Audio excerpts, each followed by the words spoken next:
अब हम लोग को समझना है कि केमिकल प्रॉपर्टी ऑफ एसिड, यानी कि एसिड के कौन कौन से रासायनिक गुण होते हैं उसके बारे में जानना है। देखिए, पहला है रिएक्शन ऑफ एसिड। ठीक है, reaction of acid and base. Acid और बेस आपस में रिएक्ट करते हैं तो क्या बनाते हैं? Acid and base together react to produce salt and water. This reaction is called neutralisation reaction. यानी कि जब एसिड और बेस आपस में अभिक्रिया करते हैं, रिएक्ट करते हैं, तो उसमें से नमक और पानी बनता है, साल्ट और वाटर बनता है, और उसी प्रक्रिया को बोलते हैं न्यूट्रलाइजेशन रिएक्शन।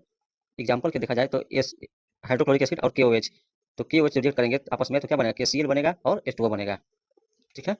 दूसरा हमारा है reaction of acid with metal. जब एसिड मेटल से रिएक्ट करता है तब क्या होता है? तो जब एसिड मेटल से रिएक्ट करेगा तो बाबू मेरे साल्ट प्लस हाइड्रोजन गैस मिलेगा। यहाँ आप देख रहे हैं कि हाइड्रोक्लोरिक एसिड है जो Mg से क्या कर रहा है? रिएक्ट कर रहा है, तो MgCl2 यानी कि नमक मिला और H2 मिला यानी कि हाइड्रोजन गैस मिला। ठीक है। अब जो है हमारा तीसरा पॉइंट हमारा ये कह रहा है कि reaction of metallic oxide with acid, यानी कि मेटालिक ऑक्साइड जो रिएक्ट करता है किससे? एसिड से, तब क्या बनता है? तो मेटल ऑक्साइड प्लस एसिड आपस में जब रिएक्ट करेंगे तो बनेगा साल्ट और वाटर।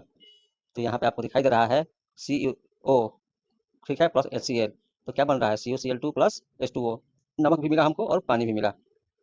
अब देखना ये है कि यहाँ पे है जो हमारा CuO कॉपर ऑक्साइड है और हाइड्रोक्लोरिक एसिड है, ये जो रिएक्ट करके क्या बनाते हैं? नमक और पानी। चौथा है reaction of acid with metal carbonate and metal hydrogen carbonate, यानी कि रिएक्शन किससे होगा? मेटल कार्बोनेट से होगा और हाइड्रोजन कार्बोनेट से होगा। तो क्या होगा? तो एसिड प्लस मेटल कार्बोनेट या मेटल हाइड्रोजन कार्बोनेट जब रिएक्ट करेगा तो साल्ट बनेगा, CO2 बनेगा और H2O बनेगा।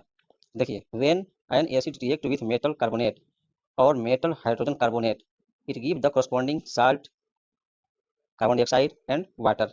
यानी कि जब ये आपस में रिएक्ट करेगा कौन? एसिड मेटल कार्बोनेट से या हाइड्रोजन मेटल कार्बोनेट से, तब हमको मिलेगा वहाँ पे नमक, CO2 और पानी, वाटर मिलेगा। तो हम लोग यहाँ पे एग्जाम्पल से देख लेंगे। एग्जाम्पल में है Na2CO3 सोडियम कार्बोनेट जो हाइड्रोक्लोरिक एसिड से रिएक्ट करता है, तो हमको यहाँ NaCl भी मिल रहा है, H2O भी मिल रहा है और CO2 भी मिल रहा है। दूसरा है सोडियम हाइड्रोजन कार्बोनेट जो HCl से रिएक्ट करने के बाद हमें NaCl दे रहा है, H2O भी दे रहा है और CO2 भी दे रहा है। तो ये जो था हमारा एसिड के कुछ केमिकल प्रॉपर्टीज थे। ठीक है, थैंक यू।